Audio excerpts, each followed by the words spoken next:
అందరినీ స్టేజ్ పైనే ఉండవలసిందిగా రిక్వెస్ట్ చేస్తున్నాము. Requesting everybody to please stay back on stage. ముందుగా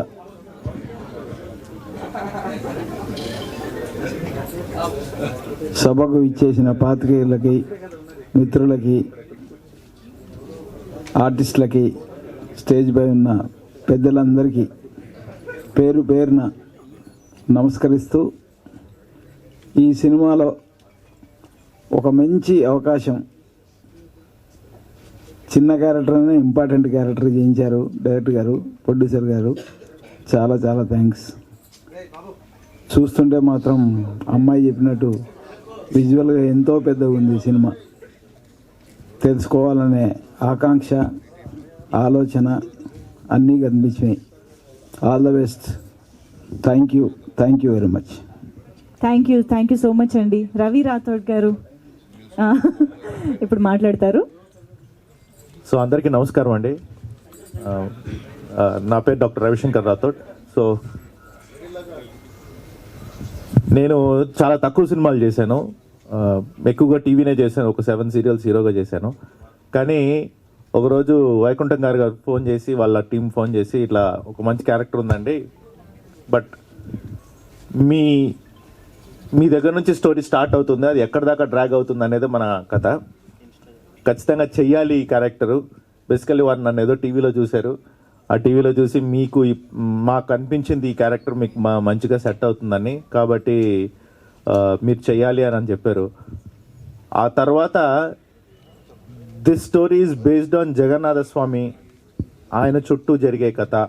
ఒక టెంపుల్ యొక్క విశిష్టత గురించి చెప్పడానికి ప్రయత్నం చేస్తూ ఒక కథ సృష్టించి, దాంట్లో మల్టిపుల్ క్యారెక్టర్స్ని ఇన్వాల్వ్ చేసి, దాంతోపాటు ఈ జనరేషన్కి తగ్గట్టుగా దాన్ని కూర్పు చేయడం అనేది చాలా కష్టమైన పని.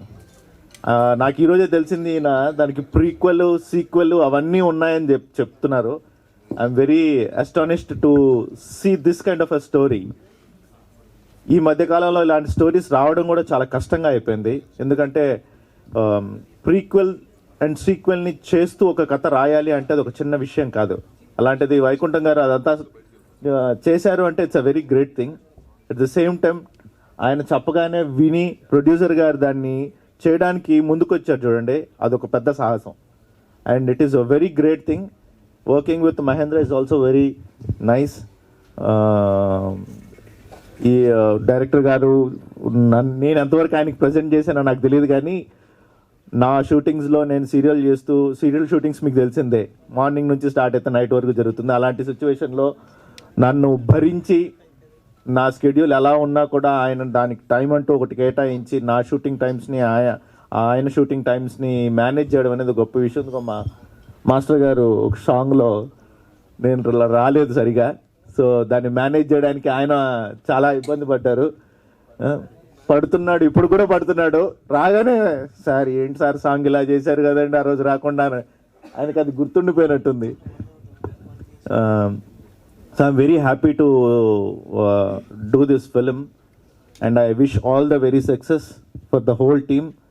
And sorry sir, Mohan garu, Bhadram గారు కూడా, భద్రం గారితో నేను క్యారెక్టర్ సరిగా చేయలేదు, కానీ ఆయన ఉంటే fun of the set is completely భద్రం. ఆయన ఉంటే ఏముంటుందో తెలియదు కానీ నవ్వులు మాత్రం ఉంటాయి. భద్రంగా ఉంటుంది సెట్, చాలా భద్రంగా, చాలా జాగ్రత్తగా చూసుకుంటూ ఉంటాడు, అందరినీ పువ్వులు నవ్వులు చేస్తూ ఉంటాడు. Thank you very much sir. For the whole team I wish you all the very best. ఇంకొకరు ఉంటారు మన కో డైరెక్టర్ గారు, రామకృష్ణ గారు. ఆయన ఒక్క 5 నిమిషాలు లేట్ అయితే చాలండి, ఎవరన్నా క్యారెక్టర్ రాలేదు అంటే హీరో గారు ఏం చేస్తున్నారంటే, సార్ రెడీ అవుతున్నారు అంటే డైరెక్టర్ దగ్గరికి వెళ్ళి, సార్ ఏం చేయమంటారు, నన్ను చేయమంటారా ఆయన అలా ఇలా చేస్తూ ఒకరోజు ఒక షార్ట్ చేయాలని వచ్చారండి. నేను డబ్బింగ్కి వెళ్ళాను, సడన్గా మంచి కనపడుతున్నాడు అక్కడ షార్ట్లో. ఎన్ని క్యారెక్టర్లు చేశారు సార్ మీరు ఒక్క సినిమాలో ఎన్ని క్యారెక్టర్లు చేస్తారు? దురేంద్ర ఆయన దురేంద్ర అండి, అన్నిట్లో దూరుతున్నట్టున్నారు ఆయన. మీరు ఎంత మ్యానిపులేట్ చేయకపోతే డైరెక్టర్ గారిని ఒక క్యారెక్టర్ చేశారు, మమ్మల్ని డామినేట్ చేయాలని ట్రై చేస్తున్నారు మీరు. పర్లేదు చెప్పండి సార్, మా వల్లే ప్రాబ్లం అయితే మమ్మల్ని పంపించేయచ్చు కదా. వెళ్ళిపోమంట అంత ఇంత నాకు డౌట్ అంటే ఇంతమంది ఆర్టిస్టులు పిలిచారు ఆయన ఎందుకు పిలవలేదు చాలు నాకు ఇది చాలా బాధగా ఉందండి, ఎందుకంటే ఇంతమంది ఆర్టిస్టులు పిలిచారు, ఆయన కూడా ఆర్టిస్టే కదా, ఆయన ఎందుకు పిలవలేదు మీరు స్టేజ్ మీదకి? వద్దు చాలా అంటారు, వద్దా? So okay, so thank you very much once of all. Done? నాకు